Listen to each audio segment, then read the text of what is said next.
Petrol pump, tyre দোকান বা এটা ড্ৰাইভাৰেৰ ফ্যামিলি, হ্যান্ডিম্যানেৰ ফ্যামিলি, মালিক, যিজনে ভাড়া টানি চলায় সি, এই সকলো ৰিলেটেড যিমান ব্যৱসায়ী আছে সকলো ব্যৱসায়ী লোকচানত চলি আছে বৰ্তমান। আজি এটা বিষয়ক লৈ আহিছো। বিষয়টো হৈছে যে আমাৰ হোজাই জিলাত দিনত ডাম্পাৰ চলা বন্ধ। আপোনালোকে সকলোৱে জানে যে 4 মে'ৰ পৰা আজিলৈকে আমাৰ হোজাই জিলাত ডাম্পাৰ চলা বন্ধ দিনত এই নিয়মটো বান্ধি দিছিল ডিচি ছাৰে। আমি ভাবিছিলো যে সপ্তাহ 10 দিন গুচি গ'লে ডাম্পাৰখিনি খুলি যাব, আগৰ ধৰণে ব্যৱসায় কৰিব পাৰিম।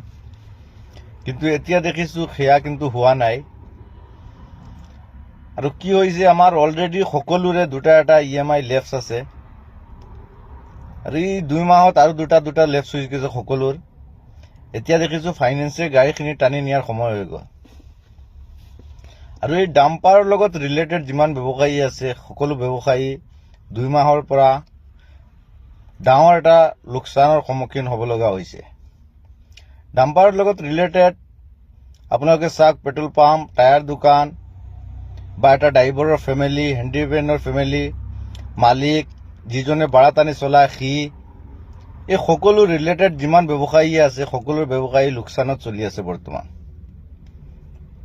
সেইকাৰণে মই ডিচি ছাৰক আৰু CM ছাৰক অনুৰোধ কৰোঁ যে ছাৰ, আমাক আগৰ ধৰণে ব্যৱসায়টো কৰিব দিয়ক। এই বাৰিষা বতৰত অলৰেডি ছাৰ, বাৰিষা বতৰ আহিলে বহুত বেয়া চলে ব্যৱসায়টো। আৰু ইয়াৰ মাজত আপোনালোকে বন্ধ কৰি দিছে। ৰাতি ডাম্পাৰ চলিব নোৱাৰে ছাৰ।